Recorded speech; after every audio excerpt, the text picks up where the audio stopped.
It's the Real Estate Podcast, brought to you by ANZ Home Loans for financial well-beings. Yes, and you're listening to the Real Estate Breakfast, covering the Australian property market coast to coast, from Geraldton to Sydney and across the regional New South Wales areas. We've been on this roller coaster since COVID, really. To go back to pre-COVID conditions, a different moment in time, a different borrowing rate. And as the lyrics go in that Beatles song, yesterday, all my troubles seem so far away, eh? Ain't that the truth? But that's now a distant memory, unfortunately.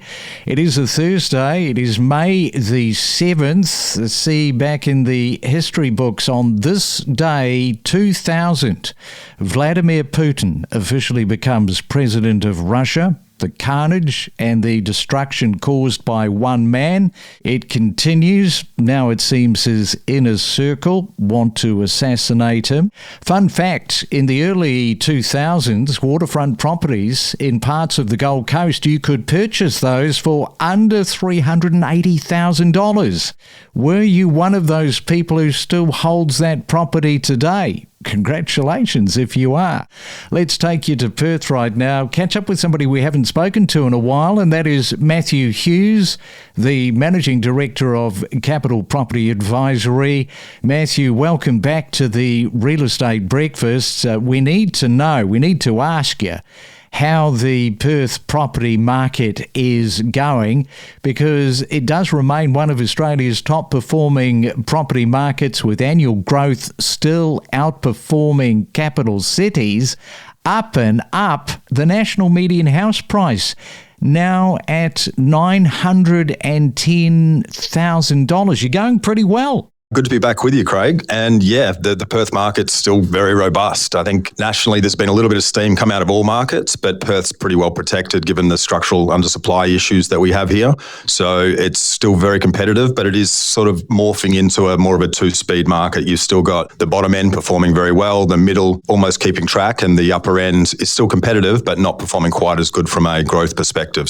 Still difficult buying out there, but there has been a little bit more stock come to market just recently throughout the start of this year, which is helpful for us as buyers agents. Yeah, the national median house price, as I mentioned, $910,000. Perth median price, $1,025,000 these days. Perth's annual growth, 194,000 in the housing market. That is up 21.5%. That is very strong, isn't it? Whichever way you cut it. Yeah, and look, it was trending even faster in terms of the rate of growth over the first quarter of this year. I think it was 7.6% over the quarter. That's equating to about 30% per annum. I don't think it'll keep running at that rate, but that's what we've seen to open up over in Perth this year. So we're on a Thursday morning. A couple of days have gone by. Tuesday, the RBA decided to, put the rate up by 25 basis points. It is a move that is causing a lot of pain around Australia. What did you make of that? 25 basis points with more to come. Yeah, I agree with the more to come statement. I think there's at least one more lever that's going to be pulled this year, maybe two. And look, you spoke about Perth's housing price having hit $1 million now. Strangely, it's still relatively affordable compared with other capital cities based on the higher incomes over in WA. It certainly has people sitting on their hands a little bit. We've noticed just a little bit of a slowdown in terms of new inquiry from clients. Unfortunately, this is the best time to buy, so we're encouraging our clients to tap into the equity that we've helped them create and get out there while other buyers are sitting back, because it is that little bit less competitive. But unfortunately, not everyone's got the confidence to do that at the moment with everything that's happening locally and globally. Yeah, indeed. Now, more properties, as you say, they're coming to market, particularly in Sydney and Melbourne, giving buyers more choice. It is nice for buyers to be in that position. And there is this small uptick in Perth. I note, well, firstly, I'll get you to talk about that, because I want you off the back of that to also talk about the fact that you are mainly buying in Melbourne and Geelong. We are, yeah. There's a handful of middle ring suburbs that we're hitting pretty hard at the moment in Melbourne, and I'm very bullish on Geelong as well, especially for clients that are a little bit more yield sensitive. I think that that's where the best capital growth outcomes will be over the next 3, 4, 5 years. Despite the fact that Perth's obviously going to outperform Victoria this year, I think the ledger will start to balance moving into 2027 and beyond. So that small uptick there in Perth, just with more listings, I remember when we used to talk on a regular basis, the one thing was, the listings. There just weren't the listings coming on. That's right. Yeah. Look, transaction levels were very high and any new stock coming on was being absorbed. And then if you remove the numbers from the seasonal downturn in December and January and you look at it from Feb, it's jumped up from about 2,900 properties on the market, which is still very, very, very low historically, to about 4,500 this week. So there's been a 50% increase in listings, which sounds like a lot, but a balanced market here is probably 13,000 to 15,000 properties. So still historically undersupplied. There's a bit more trickling through, especially as I mentioned before, with the uncertainty. There's less buyers around, transaction levels are down a little bit. And I think we're also seeing a number of people looking at the market thinking that I don't think it's at a peak, but it's certainly nearing a peak. It's closer to a peak than a trough. And so you're seeing some investors and anyone holding property that has had a massive uplift that's maybe not a fantastic property to hold long term, starting to take profits and exit the market. So that's starting to feed through with a few more listings too. Yeah, and investors, they're very much selective at the moment. They're focusing on yield-driven opportunities rather than capital growth plays. But you're there in Perth. You're not buying in the local market unless you're at that price point of $900K plus. There's a few exceptions to that, but ideally for investors, I'd like them to have a budget. Not many of them do, but a budget of 900 to $1 million or more is where I see value in the Perth market if you're coming in at this late stage. I just think that the value's eroded below that 850 first home buyer cap. There's been a lot of artificial demand pumped into the market thanks to the government. You've seen properties that were 700, 750 6 to 9 months ago. Now it's sitting at 850 or above. We don't see the value there, despite the fact that you can buy something and get good yields. It's not the sort of product that I would buy with my own money at that price point. We're just focusing on higher budgets, and I'm still comfortable in Perth, but anything lower, typically we're shifting across now to Victoria. Yeah, Perth continues to benefit from the interstate migration and strong population growth. Plenty of people have been coming out in the last few months saying, well, we've got to turn the tap off. If we keep letting people into the country, we don't have enough houses. And this is placing pressure on housing supply and supporting price growth, particularly in outer suburbs where affordability still attracts buyers entering the market. What do you say to those people that, the migration is somewhat out of control and is causing some of the problems? It's definitely a factor. I mean, in WA, for example, it's still leading the country over the last 12 months with 2.2% per annum growth, down from very high levels up to about 3.6, I think we got to at one point. And you've got Victoria and Brisbane sitting in second at 1.7. So the demand is definitely there and it's still flowing in from interstate and from overseas. And the government's indicated on a national level they have no intentions of starting to titrate migration down. That's going to be an ongoing problem. But one of the things that people don't often talk about is part of the issue we have with supply of housing is the fact that post-COVID, there was a big drop in the number of people per household.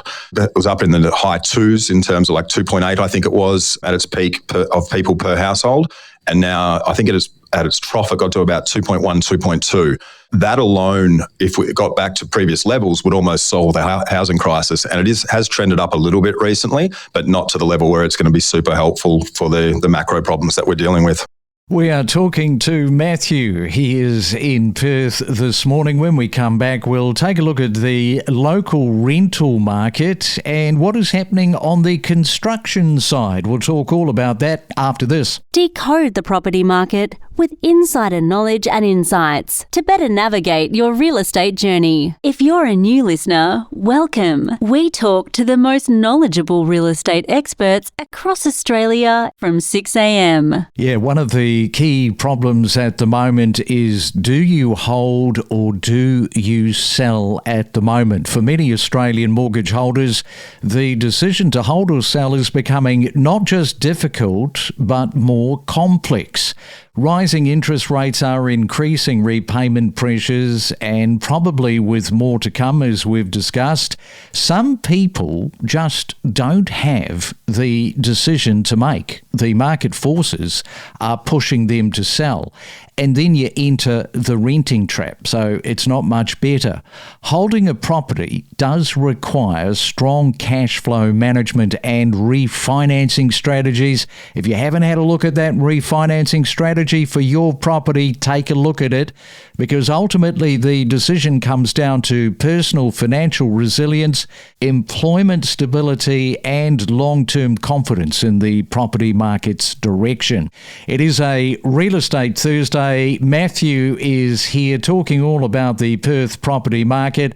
We should, Matthew, have a look at the rental market, because that remains extremely tight at the moment. It does, yeah. And I think, look, that gives me a bit of confidence in terms of additional rate rises. As you would know, when someone makes an application for a loan, the bank's assessing them with a pretty decent buffer in place. The ability for them to service a higher level is already sort of factored in by the banks. I think there's about a third of people in the country own their homes outright, and about a third are investors who are getting income, and that income has increased over the last 12 months.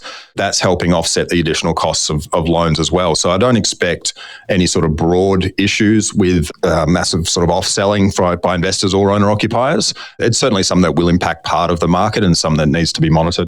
If you're in Perth and you're listening to us this morning and you've got some thoughts around what is going on, perhaps what we're talking about, don't forget to get in touch. Our email address is myrealestatepodcast@gmail.com. We would love to add you into the conversation. Let's have a look at the construction constraints, because they continue in Perth. Limited new housing supply, it's an issue. We've got builders who are still facing cost pressures as well as delays, which is restricting new stock coming online. And you've kind of got your own personal backstory here, Matthew, because when I was talking to you a while back, you were all set to build. You bought a piece of land. You had your plans drawn up. I think they might have taken a while before they rubber stamped it, but in the end, you didn't end up building. Yeah, that's right. When we were speaking a while back, we had purchased a block. It took 9 months to get a development approval, which is crazy in a housing crisis. We had to actually engage the housing minister over here to get it done. And when he got involved, it was done in 2 weeks. But by the time we got to that stage, I'd seen pricing escalate so much. I just didn't have a level of comfort going into a new construction contract. So we pivoted and bought a nice character home that we're renovating instead. So a much easier play than stepping into that space where we're seeing construction timeframes blowing out again. Trades are difficult to get, and trades and materials are starting to escalate again in terms of pricing. And at the other end, well, I guess it does feed into the same thing that we're talking about, affordability. That's the key advantage that people are looking for. I've seen these headlines compared to Sydney and Melbourne. Perth remains relatively affordable. Some people might be asking themselves in the market, as we highlighted with all of that growth, is that still the case? Is that still true? It is still relatively affordable if you look at the statistics. I'm not sure people on the ground feel like it's affordable. It's always difficult from a mental standpoint to see prices go from where they were pre-COVID, like you spoke about earlier, to where they are now. It's been a plus 100% growth rate. It's also come off a very low base, and that's why Perth is still reasonably affordable despite that massive growth. It was very undervalued in 2018-19 before the growth started to kick in. But we're just talking about the construction side as well, and affordability and affordability for construction. It's going to be interesting to see what the government does with their budget and whether they are going to do what we've been reading in the papers lately in terms of potentially making negative gearing only available to new construction for investors, because that's obviously going to encourage investors to construct new, but that's going to put more pressure on the workforce again. It's interesting times. There's a lot of different things happening, and it's becoming a little bit more difficult to assess moving forward in terms of what we can expect over the next year or two. And there it is. That is a wrap-up on the current conditions in the Perth property market. Thanks for coming on and reconnecting onto the Real Estate Breakfast there, Matthew. Enjoy your Thursday and talk again soon. Great to be back again, Craig. Talk to you soon, mate. Let's explore together the power of real estate. We connect you to the best real estate information across Australia. The Real Estate Podcast.